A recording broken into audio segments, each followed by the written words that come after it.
Good evening and welcome to Suffering in Silence with Minister Tia on Luv Bay Afrobeat Music Talk Radio. We're here with you every Friday evening at 7 p.m. Eastern. Luv Bay family, we are rising out of the ashes together. Our topic on tonight is human trafficking, and we have with us our co-host Carrie Hardy, and also our guest for the evening is Mark Daria. Listeners, if you have any questions or comments for our guest or co-host, you can email us at sufferinginsilencedv@gmail.com. If you have resources that you would like to share with us on a national or local level from your country, your community, local organizations, or your faith community, you can also email us at sufferinginsilencedv@gmail.com. And Carrie, with that, if you would introduce yourself to our listeners for tonight. Hi, my name is Carrie Hardy, and I'm a writer. I do creative writing, and I love telling women's narratives. I love telling helping women tell their stories about trauma and triumph, and I love bringing women's voices to the forefront, as well as other marginalized and underrepresented voices. Yes, that's what I do. Thank you. So, and Carrie, for your editing services and all that you do, how can the listeners reach you? My email is imagesattainable@gmail.com. Images spelled phonetically, and then the word attainable. So imagesattainable@gmail.com, no space. And my Instagram is Carrie Hardy 23. There's not going to be anything on it because I just use it so I can be on the platform, but that's just, if you want to send me a message or something, you can also use that. Awesome. Thank you. Mark, would you introduce yourself to our listeners tonight? Yes, good evening. Thank you all for being here and for the opportunity here to discuss this important topic. My name, as said, is Mark Daria, and I am a professor at two universities and an adjunct professor, I should state, and a FP&A analyst by day.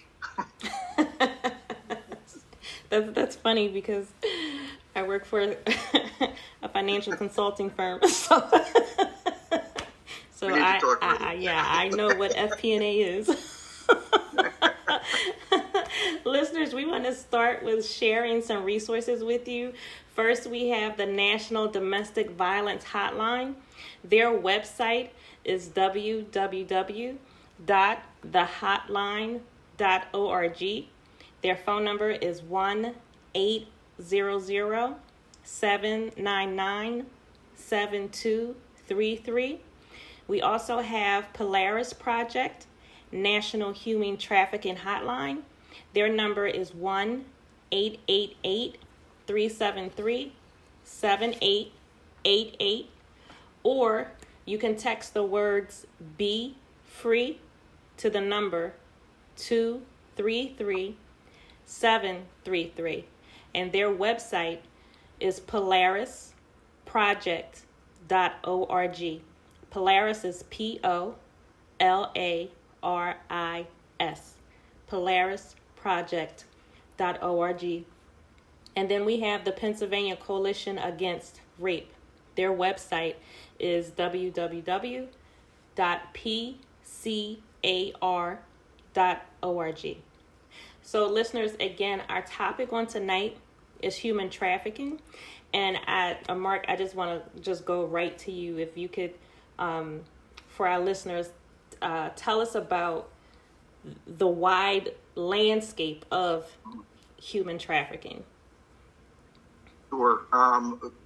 Wide open subject, and I guess the best place to start would be with a definition of what that actually is, and Yes. and to muddy the waters, this will be muddy as we go through because there's a lot of different definitions as we go through. So just as kind of a baseline, human trafficking is also known as trafficking in persons, or TIP. And it's a crime that involves compelling or coercing a person to provide labor or services or to engage in commercial sex acts. The coercion can be subtle or overt, physical or psychological. And we'll delve a little bit more into what that means. As a corollary to that, exploitation of a minor for commercial sex is human trafficking, regardless of whether any force, or fraud or coercion was used, and child being defined by 18, younger than 18. Mm-hmm. So that's kind of a groundwork for us all to launch from, because you could Google this and come up with 15 different interpretations of it. But for the baseline of what we're talking about here, I think there is a place I want to take us first off, and that's kind of myths that surround this. Mm-hmm. And this human trafficking is something that really survives or manifests itself in society because it lives in the darkness right out in front of us.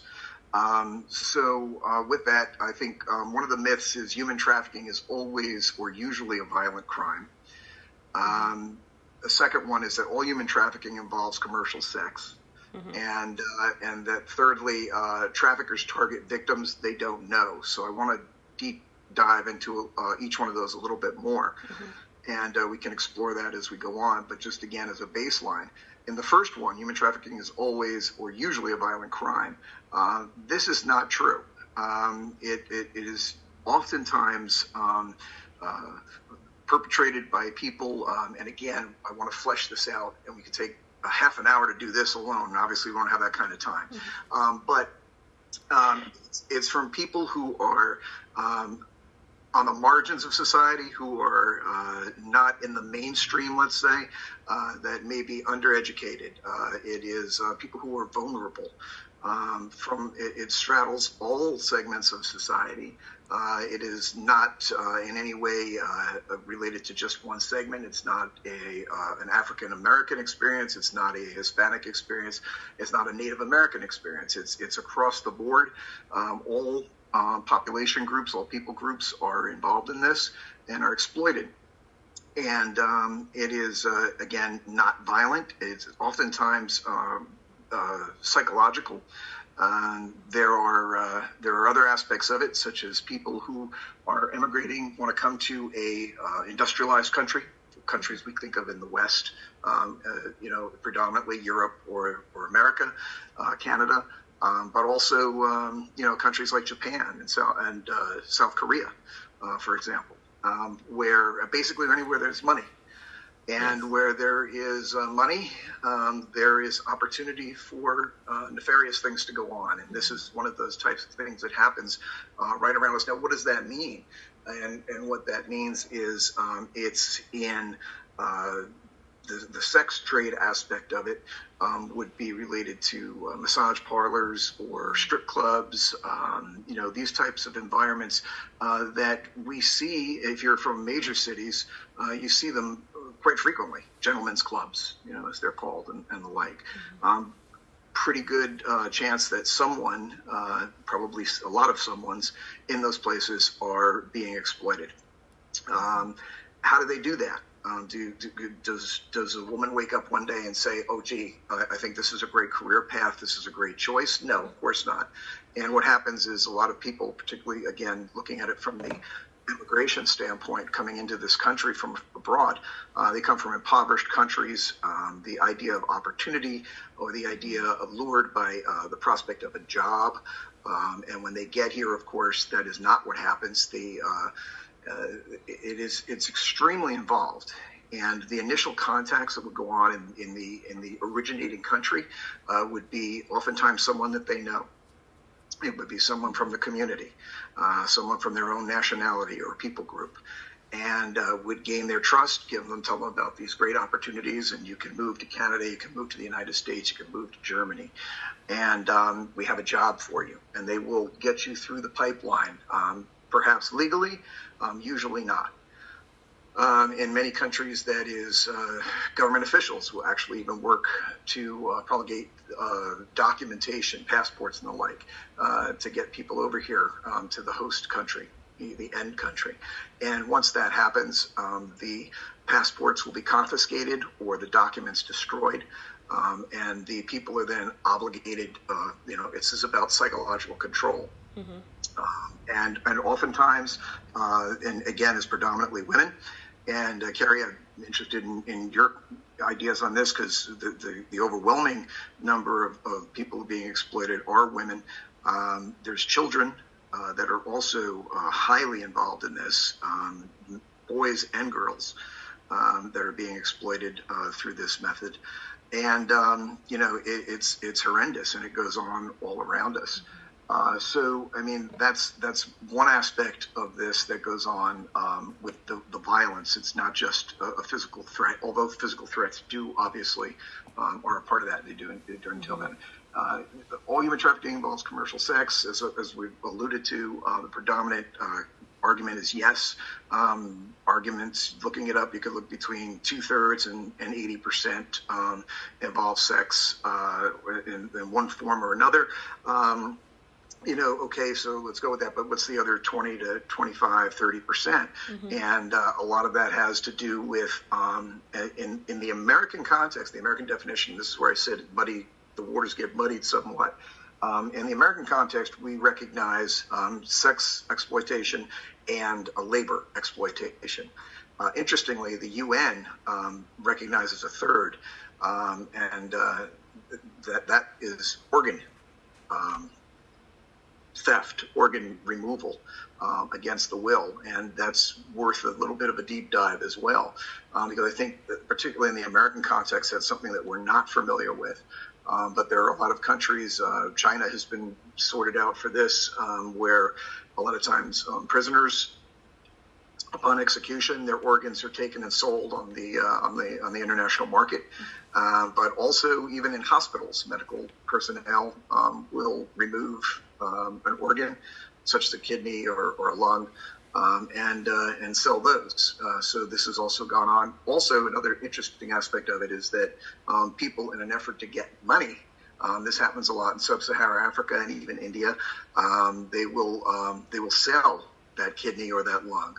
And then, of course, they're robbed. They'll have it removed, and the people in the hospitals and whatnot will, sell that abroad, and then just give them a mere, $100 or something, after promising them tens of thousands of dollars and the like. So you've got those three aspects of it. And then what I think is perhaps the most nefarious part of the whole thing is that traffickers, the third myth I mentioned, traffickers target victims they don't know. And the interesting, and I think the scariest part of this whole thing is that that's just a little over half true. About 55% of the people don't know the traffickers involved. But then you flip that around and say, okay, well, that leaves 48% on the other side of that equation. And that is frightening. That means that parents sell their children.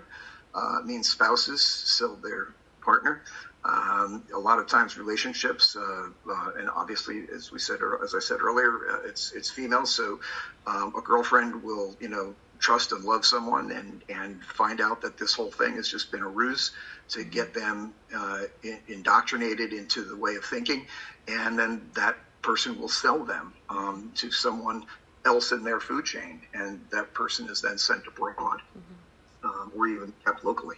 So these are the kinds of things that I think we first of all have to be made aware of. Second of all, have to be just watching for, in our communities. And before we go, I would like to cycle around with some of the signs of that that we can be aware of too. I don't want that to escape us.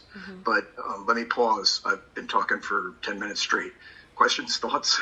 Well, I mean, everything that you said has been informative. And I do know, and I have known, that human trafficking is an international issue, as you've spoken on.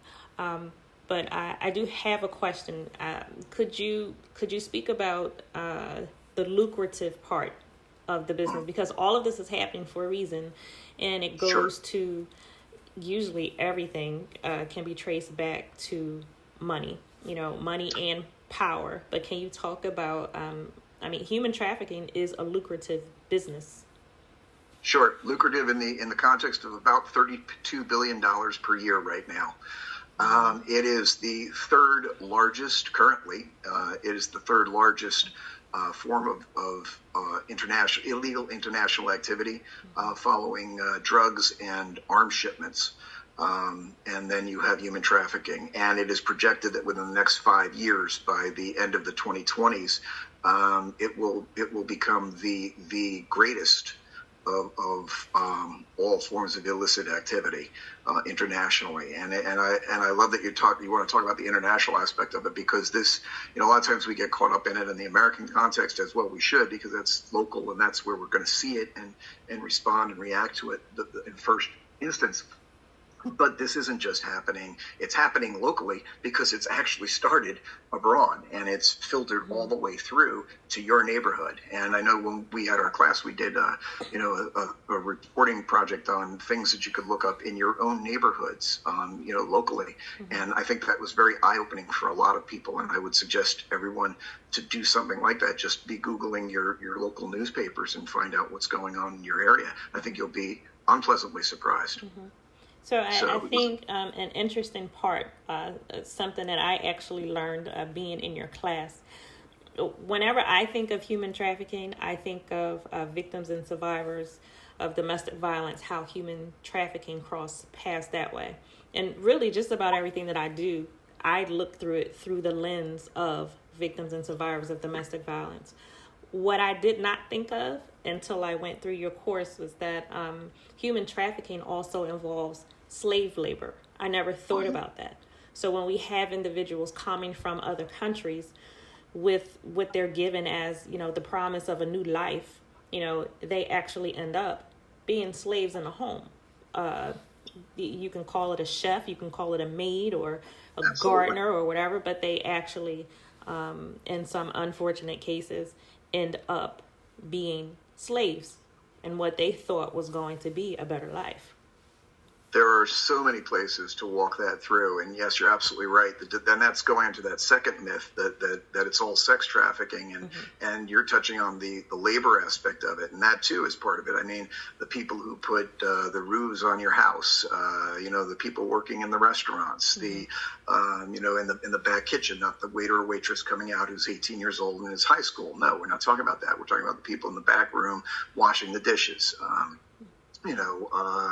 We're talking about all kinds of things that are going on in this country and all over the place. I know I was reading an article just the other day about what goes on in China. North Korea and China share a common border, and North Korea is probably the most repressive country on earth. And a number of North Korean women, because they have good relations with the Chinese government, they actually, some of these women escape into China, which is a more prosperous nation. And interestingly enough, because of that close cooperation between the two countries, the North Korean women, if they stay in China, they become sex slaves or domestic servants and the like to Chinese overlords, for lack of a better term. And if they choose to fight back, they are expelled back in North Korea. And since they fled North Korea, the North Korean government will put them in gulags and oftentimes sentence them to death. So, I mean, this is the kind of thing. So knowing that, what is a woman to do? But to simply say, okay, well, I've got food on the table, and submit to this kind of human rights abuse, and so and the whole aspect of it being slavery. Of course, there's no other word you can apply to it. And we just last month we have the distinction. The Earth has just passed the 8 billion mark. There's more than 8 billion people on Earth at this moment. And the sad reality is that there are more people living under this kind of slavery than all of recorded human history right now. So if that's not a wake-up call, I don't know what is. The average cost of a life is averaged at about $90. I was looking that up this afternoon in preparation for this. The average cost of a life is about $90. That's what someone is worth on the market. So that's what we could buy them for if we were traffickers. Of course, the selling of them is much more expensive. But just to kind of, again, contextualize everything from the sex side of it, if you put out $2,500 to $10,000, which is the average cost of buying a woman or a child, and men are involved in that too, but predominantly women and children. the argument is that it can be made back in a little more than a week, and then everything beyond that point of your investment is gravy. It's profit, complete total profit. And okay, so the next question becomes, well, why the heck are we tolerating this? Why is this going on? And the answer is quite simple. This is where I'm really alluding to when I said the water gets very muddied. We've just talked about a train of different countries involved in this, international organizations. That's not even talking about within the United States, within the context of 50 different states, each with their own laws and each with their own, way of municipalities breaking down into city and local governments and all that. So you have jurisdictional issues, but you have, as I started out talking about, organ theft isn't even discussed in the American context. Yes, we're aware of it, but we don't really do anything about that. Probably a misstatement somewhat on my part. I'm sure we're doing something, but not on the high level as we are with labor and with sex trafficking. Where there is recourse, there are organizations that you can go to. So, this is the kind of thing that we get into, and again, evil lurks in these places. It finds these niches, and this is where it festers, and this is where it blooms, because you have good people trying to do things, and they can only go so far. Yeah. And then they get stuck. And you can't do something about it. And we were talking beforehand about the chocolate industry, and I would like to go into that for a moment. Yes. But again, let me pause for a minute. This is my inner teacher coming out, right? Let me pause and stop for questions. So, Carrie, do you have a question or a comment? I was really just listening to all of the information that Mark was saying. I went to school for international relations and human rights, so I completely understood what he was talking about, the jurisdictional issues. Basically, it's like one country can't violate another country's independence and be like, no, you can't do this. That's not right. You can't. That's one of the big reasons that one of the big purposes of the UN is so large nations can come together and create a consensus about, right and wrong and what is a human right and stuff like that. But when he was also talking about how it's psychological abuse and stuff, I've also heard, because I remember one time I went to this lecture, and it was actually with the former guest who was on here. I don't know if you guys heard that episode, but it was, she was a district attorney. Her name was Alia, and she was in the human trafficking and homicide unit. And I went to one of her lectures, and she was talking about how, a lot of people are like, if you're a sex worker or something, or even if you are kidnapped into slavery, they're like, oh, why didn't you escape? Or, or just I live in Atlanta right now, or like a woman living in Atlanta who's a sex worker, like, oh, why wouldn't you just leave the pimp? Like, Atlanta is filled with jobs and everything like that. Girl, you could get a job at Macy's or something. Like, it's really hard to go because they will find you, and people don't realize that how it's not like, oh, here's my 2 weeks. Yeah, it's like absolutely. They will come and find you, and they make it really scary, and they will let you know and they're not bluffing. No, and remember, a lot of these people, I said about the coercion aspect of it, remember, there's actually a trail back to your own town, your village, wherever you may have come from in the originating country, and they know your family. And if you cost them money by running out the door, even if they can't find you, you could move to Toronto or something and start a new life and do that. But they still know who your family is, and your family's threatened as well. And the other aspect of it too is we've got to remember a lot of times the coercive aspect of this is drug induced. These people become hooked, and so you're not going anywhere. And again, this happens to people from all strata. This is, people who come from well-to-do families as well as extremely poor. Obviously, and I want to emphasize this, the poor, the people who are marginalized, they are the first victims. Mm-hmm. They are always the first victims in whatever conversation topic we're going to have, because they're the easiest people to get. They don't have the wherewithal. They don't have, perhaps with an immigrant thing, you've got language barriers, you've got a cultural barrier, you don't understand the legal system, you're here illegally, so you're afraid to approach authorities. Because you're afraid you're going to be deported, so you simply you kind of roll over with what's happening, and we've got to remember, these people are not stupid. These traffickers are extremely clever. Mm-hmm. They're brilliant at this. They know how to manipulate. They know how to control. And what you alluded to earlier was exactly spot on. Is that this is part of what we're doing here tonight? Is trying to say to people, wait, stop, tasty break time, stop, hold on. This isn't easy to break this cycle. In fact, the system is geared toward the reverse, because what's the problem? We are. Mm-hmm. Ouch, that hurts. But so that's the truth. That's the truth. And so with that statement right there, if we could go back to the cocoa beans, I think that's the perfect segue into the cocoa beans. So if you could explain that and talk about the beans.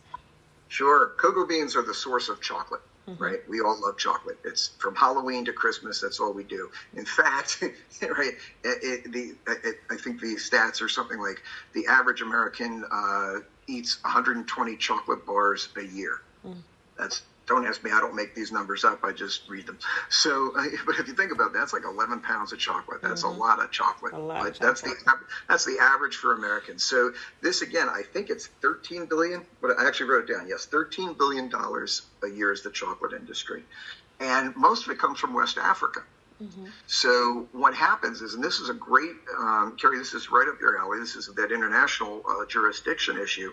Is we actually have laws where we have Ivory Coast is one of the major issue countries for this, but other countries in West Africa as well. We actually have agreements that we've made with the countries to watch this, because we know what's happening. It's child exploitation. Now, a lot of times, again, these are impoverished nations.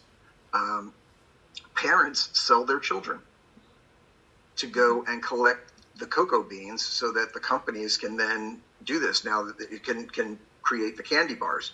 Obviously, cheap labor is great for prices, right? You can keep your prices low. So we buy more chocolate on our end of things. So next time you go to Walmart and you pick up that Snickers bar, think about it. And I'm not citing Snickers. I don't know what their thing is, so Snickers don't sue me. But but the point is still a valid one, and that is that there are ways to find out who are what companies do comply. And see, even this gets murky, right? Because as I said, the government-to-government cooperation there, we have treaties and agreements that no children will be exploited. But again, how do you stop a starving family with 6-7 kids, and I've got 5 more to feed, so I sell 1 and I can feed the rest of my family, or I sell 2 and I can feed the rest of my family. You talk about Sophie's Choice moments, right? I mean, these are hard things, but this is reality. This is what's happening. And of course, these children, they could be anywhere from 6 to 16, usually up toward the upper end, 10, 12, 16-ish. But they're not given any kind of education. They're not given any kind of coffee, is a similar industry as well, where this kind of exploitation goes on. And I'll shout out McDonald's. You can go, and they've got, I've seen them in a number of their locations, that they have, human trafficking free coffee that they certify. Mm-hmm. So we need more awareness like that. We need more organizations. Now, at the end result, that means we're going to pay more, because you not only have to either these organizations then have to become unionized or in some way monitored. The cost for monitoring is expensive to a corporation. So guess what? They never accept those costs. Those get passed on to us. Implementation, so all of these things cost us more. So I've actually had students in my classes that have said, well, I don't really care what happens, somewhere else. I want my cheap goods. I honestly, I'll tell you, I've been teaching for 20-something years. I don't know how you respond to that in a civil way. I don't know how you respond to that. I thank you for your honesty, but you're not much of a human being. So, we do have a responsibility to first be aware and then take action. Whatever action that is. Yes. And so that's kind of what we can do on a local level. I've got a third prescription too, and that is we are blessed to live in a country where our voice does matter. And I'm concerned, a lot of times, particularly with younger people, they tend to think the government is the answer to all things. I was raised in a generation that was extremely suspicious of government, and I'm gonna shout that out right here. And that's not one government, one party or the other. I don't trust any government. We've got to be very careful, but we do have the ability to contact our representatives, particularly in Congress, because they're every 2 years the entire House is reelected, and we can make our voices heard. That's the branch of government that's closest to the people, and we can petition them, and you get enough people, and I know this works. I've been an active member. I know we've shared this before, Tia, of Amnesty International for a number of years, and I so appreciate what they do. They are organized, and they just keep pounding on issues, and they pound the right people. And we have that ability in many of the governments, but particularly this one, where they do listen. But again, there's an old saying, where you stand depends upon where you sit. And if no one's making any noise or no one's raising the issue, I've got 25 fires going on. Think of your own business day, right? When you go into work and you open your email and you've got 15 emails, 5 are from your boss and 3 are from coworkers. What do? You go to your boss's email, right? Those are the ones you take care of first. And if that takes the whole day, oh well. It takes the whole day. I'll get to the rest of them later, if you get to them at all, because tomorrow there's going to be another 25 emails in your inbox. Right. So we pick and we choose. So we have to. It's up to us as the citizens and people who are concerned with these issues to actually raise our hands and say, excuse me, this is an important issue. Even if I myself have never been a victim or I don't know a victim, again, when humanity suffers, I suffer. You suffer. Every one of us suffers. And that's a mentality that we really have to get our heads around. And I'm preaching to the choir here. I know that. But again, it is something that we really have to do. Yeah. So with that, I want to make a point and then ask a question. The point that I wanted to make is that it's not just cocoa beans. So, you can think of boys who are sold into slavery for this, or they're kidnapped, taken away from their families to work these farms to gather these cocoa beans so we can eat candy, M&Ms, Snickers, whatever, wherever chocolate goes. But it's also clothing. It's also apparel. Textile industry is huge. It's, there are women and children in sweatshops, around the globe. So it's the clothes that we put on our back. It's the food that we eat. It's the things that we buy. I refuse to shop at Walmart. I just cannot do it.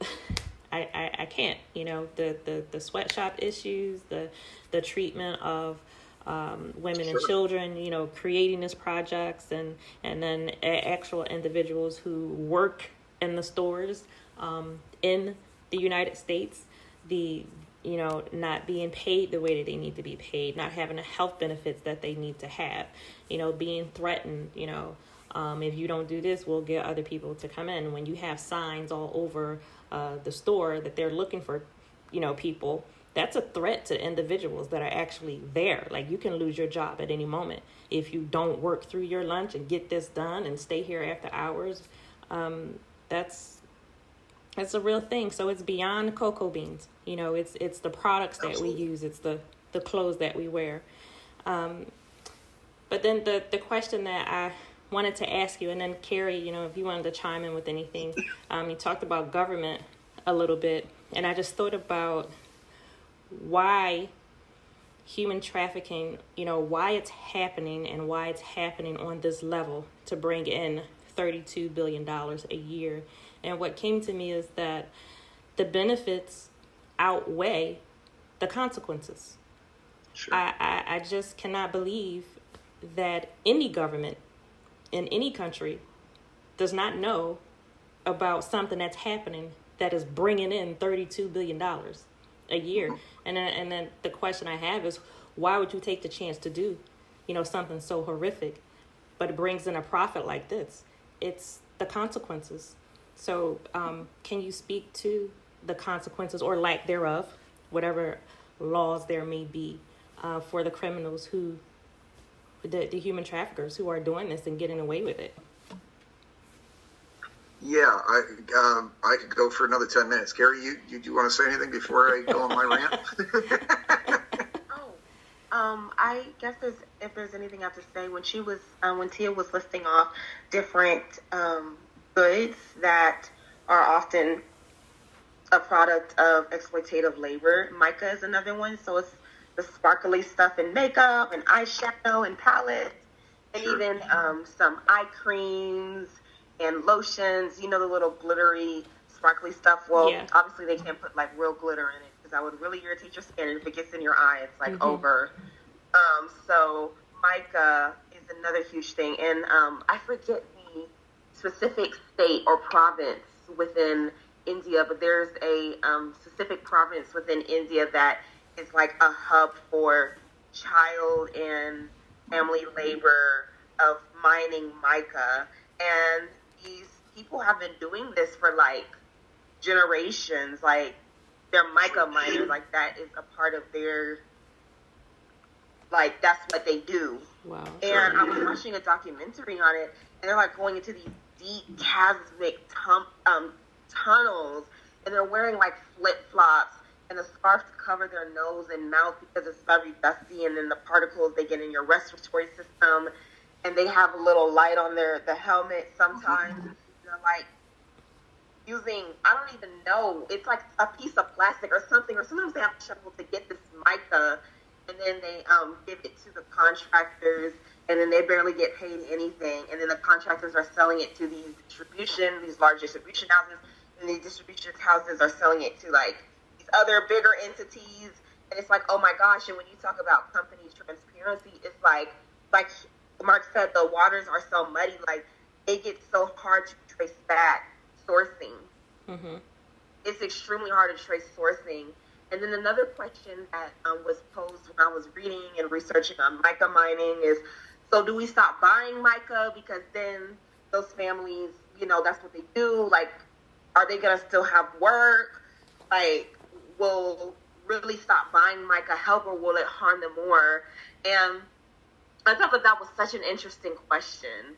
And I actually really don't know the answer to that, but I think that we can maybe put pressure on companies and maybe change consumer demand, because consumer demand is important because they have to meet their supply with that demand. So, yeah, I think it's just so, it's so tricky. Well, part of it too is a question of trust, and I love the way you're asking that question, because first of all, we can't go to Mars, so that's not an option. So we have to live in the world as it is. But that doesn't mean we can't understand the world better. It doesn't mean that we can't try to change it for the better. Are we going to get it 100% right? The answer to that is never.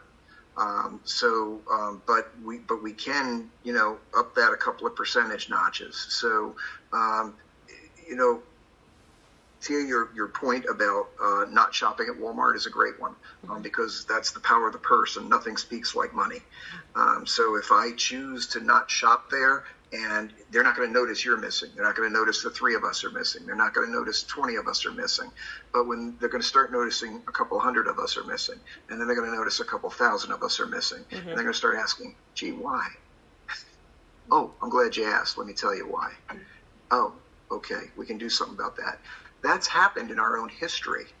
The Food and Drug Administration came around in the early 1900s because of a book, The Jungle by Upton Sinclair, who was writing on the meatpacking industry. He drew a fictitious family, an Italian immigrant family, but the husband, the father, got his arm cut off in a machine. They're not stopping the machine.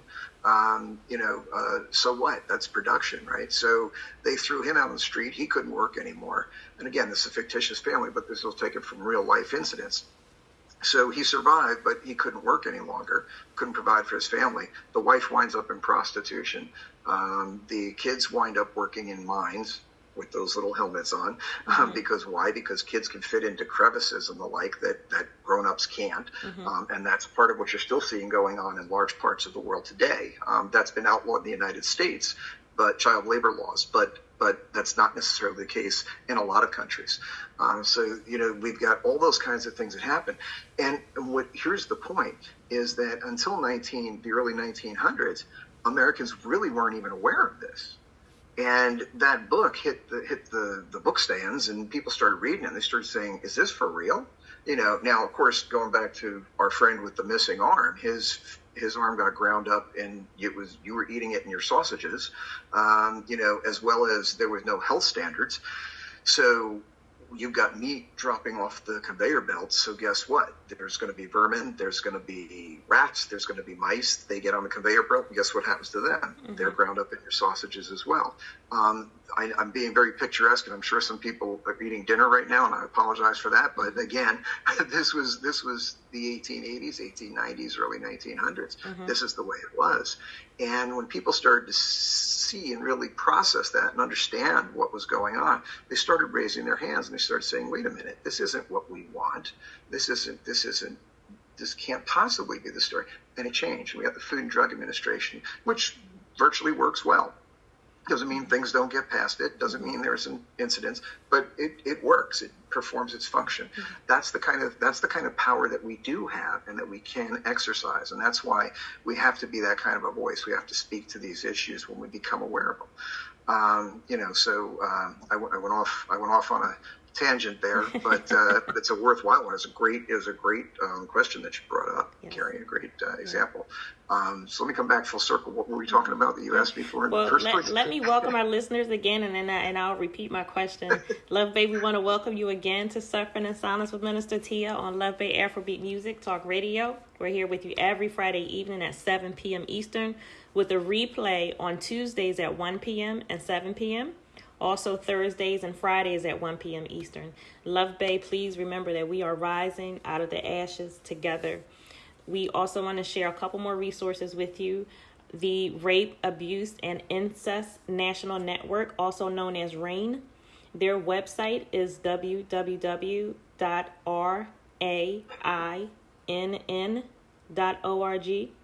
The National Sexual Violence Resource Center, www.nsvrc.org is their website.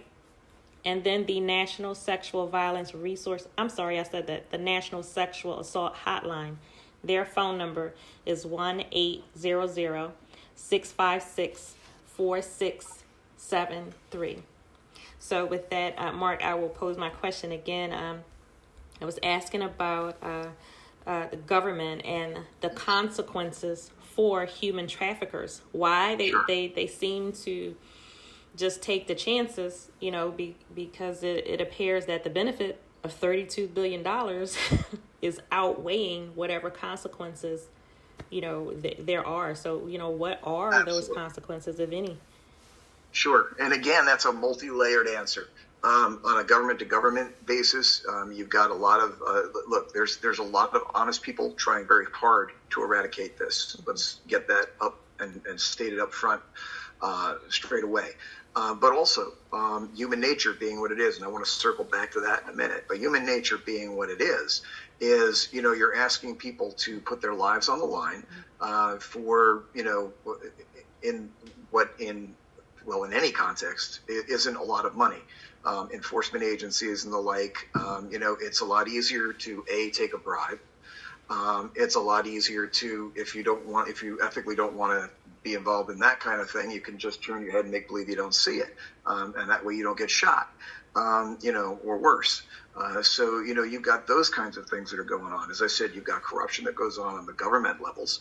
As I said, we have government-to-government agreements, but then it gets circumvented by families themselves, which don't see this as a problem. And I don't mean to minimize the pain and anguish that they go through at the idea of selling a child.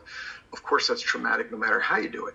But they do it, and they do it as a matter of survival. So we need to understand that kind of a complexity in the dynamic as well. So you've got all of that. All of this being said, I want to come back to the concept of the human nature. And this is at the core of not just this discussion, but I think a lot of discussions that you touch on in your program altogether. And that is human nature. What is human nature? And I think there is a trend in recent years to believe that all people are perfectible, that all people are good. And I wouldn't argue with the idea that all people are good to some extent, but I want to put a stop sign on that. And I want to say that left to our own devices, that's not necessarily true. There's an old political maxim that absolute power corrupts absolutely. And I think any one of us, given unfettered authority and unfettered decision-making, could become a tyrant. And we will make decisions that are in our own interests, ultimately.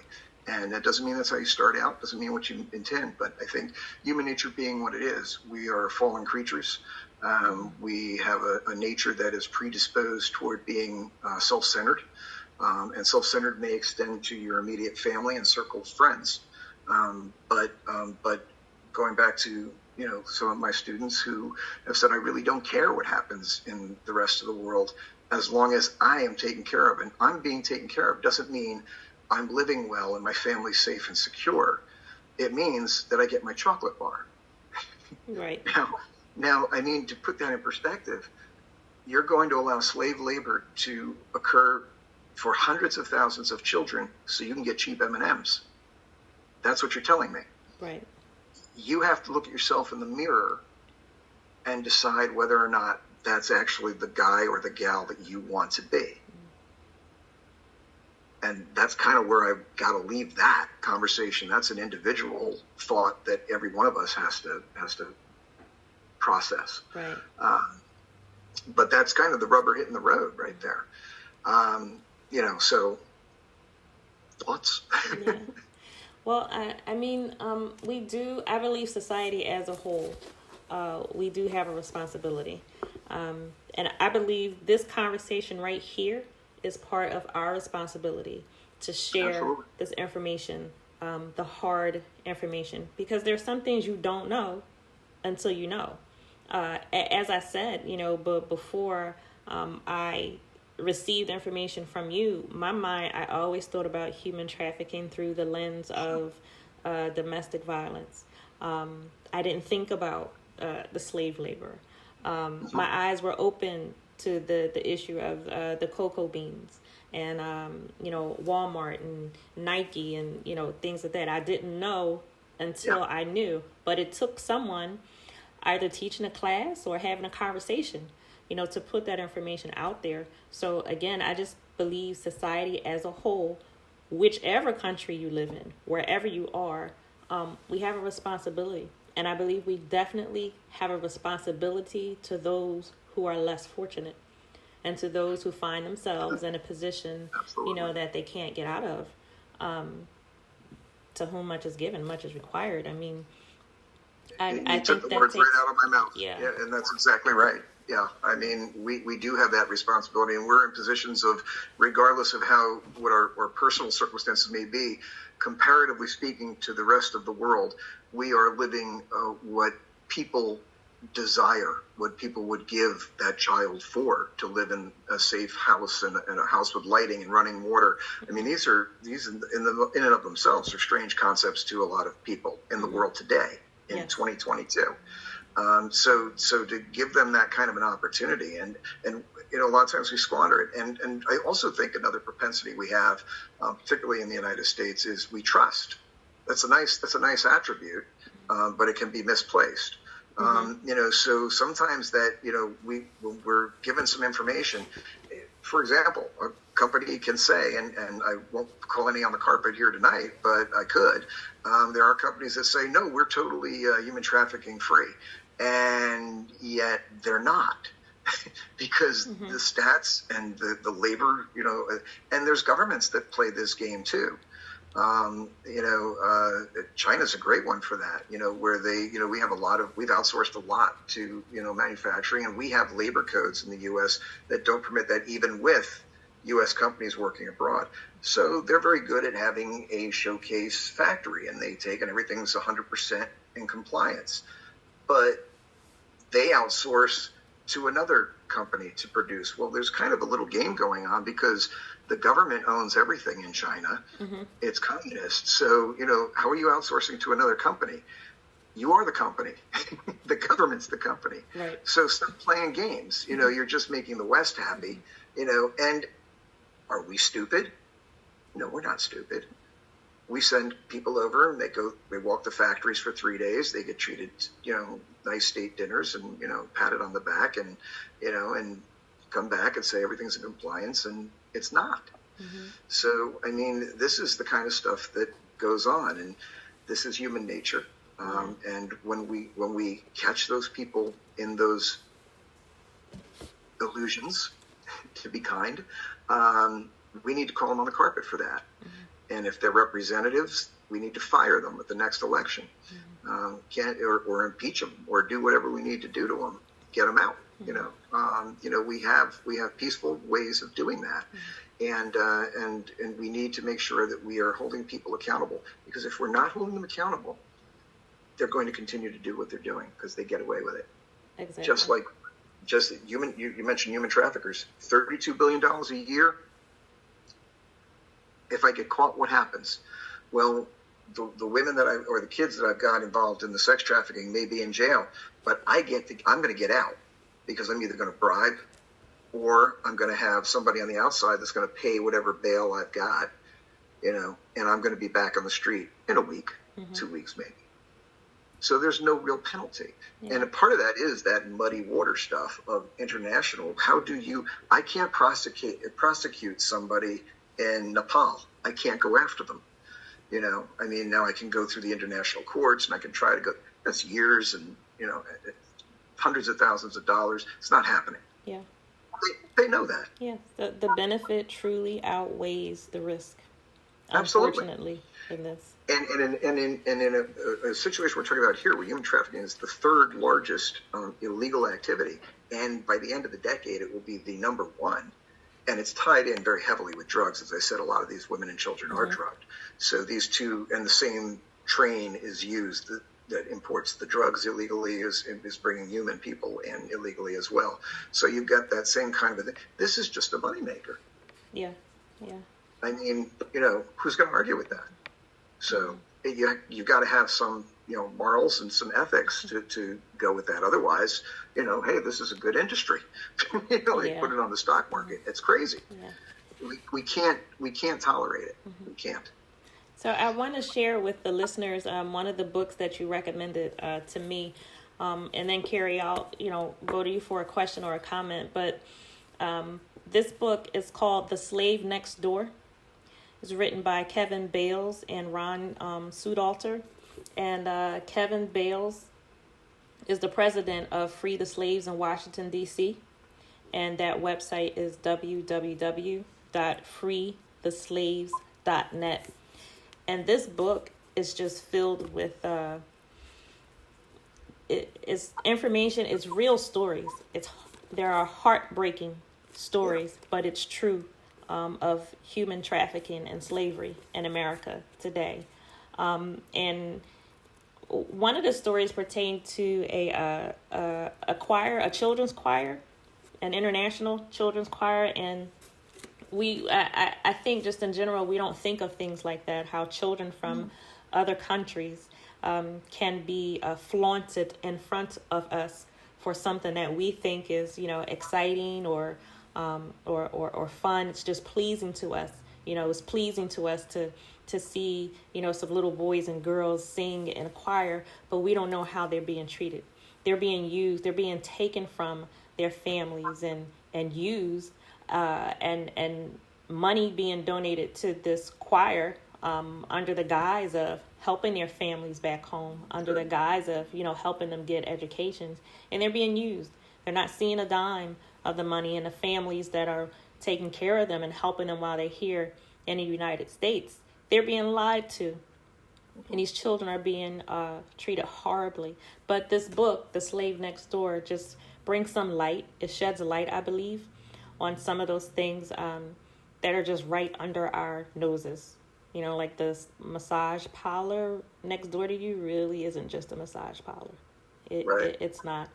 So I do recommend this book. It's hard to read. I can say that. It's difficult. But I believe it's, again, one of those things that needs to be out there, just like this conversation. The difficult books need to be written and read. The difficult conversations need to be had. So hopefully and prayerfully there will be some change somewhere. So with that, Carrie, do you have a final question or comment from Mark?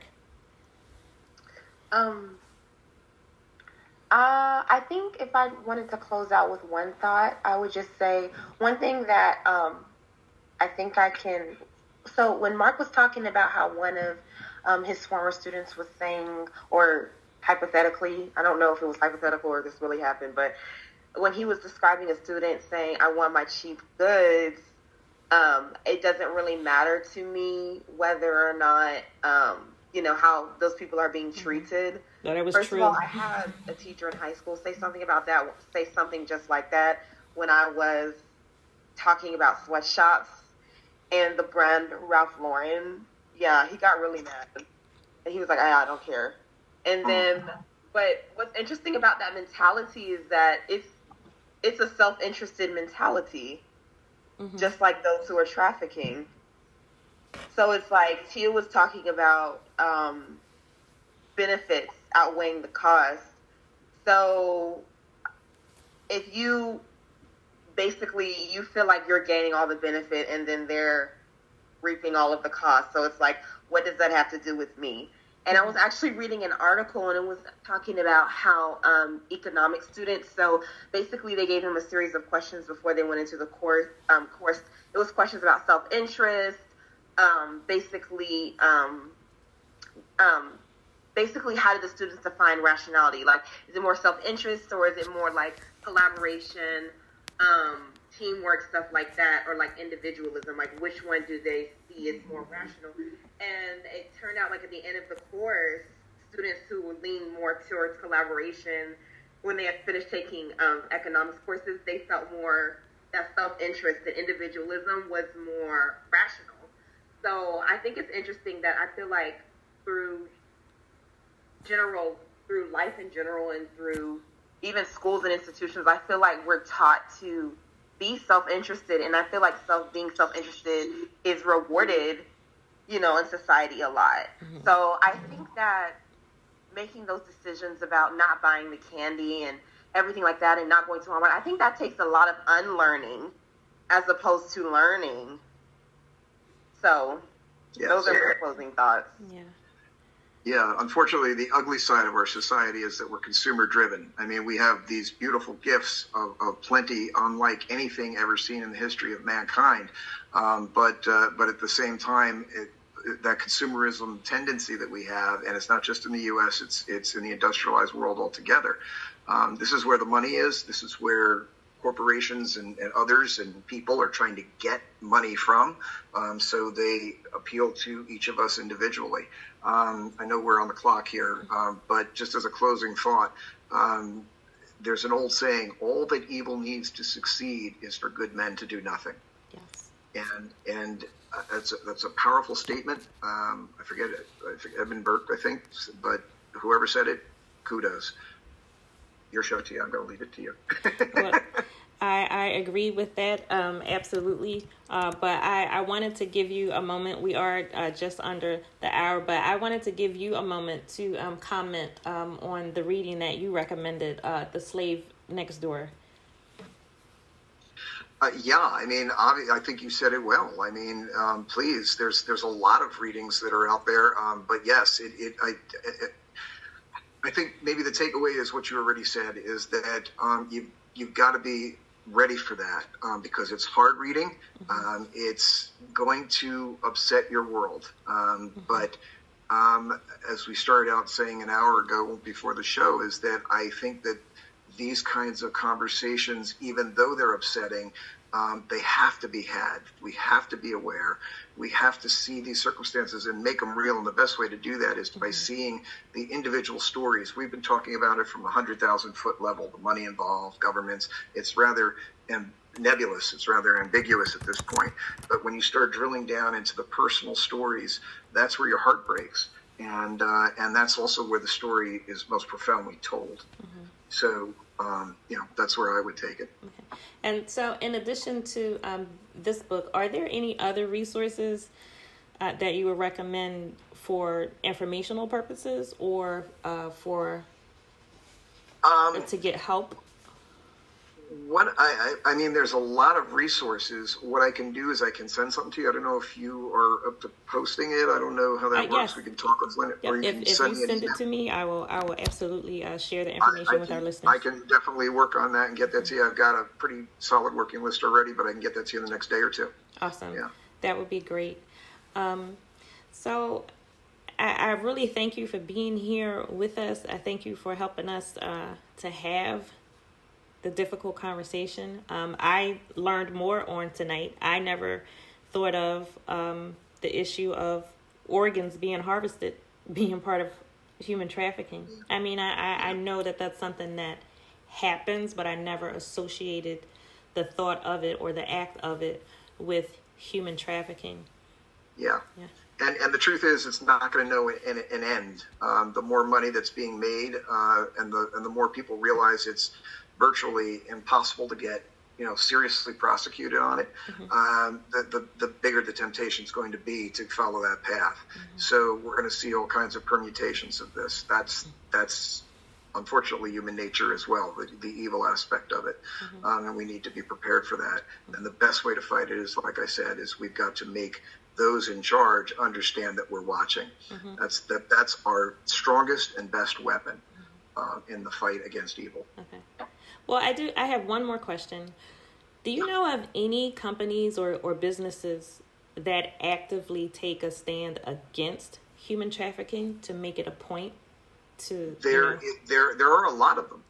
There are a lot of them. A lot of them are smaller organizations, medium and low size, small size, that have really taken this issue and embraced it.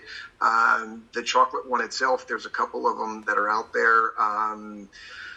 Again, something not off the top of my head that I could, sprout out and give you the phone numbers and everything too, but I can look into that and get that to you and post it. Oh, great. Absolutely. I would like to be able to tell the listeners, where to shop, where to patronize. I don't want to tell everybody just don't shop at Walmart. I want to give them an alternative. No, absolutely. That's the right way to do it. Yep. No, but Mark, I thank you so much for being here with us. Carrie, thank you. Thank you for being with us.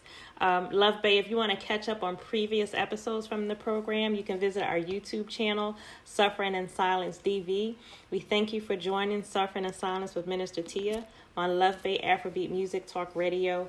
We're here with you every Friday evening at 7 p.m. Eastern. Luv Bay family, we are continuing to rise out of the ashes together. Good evening.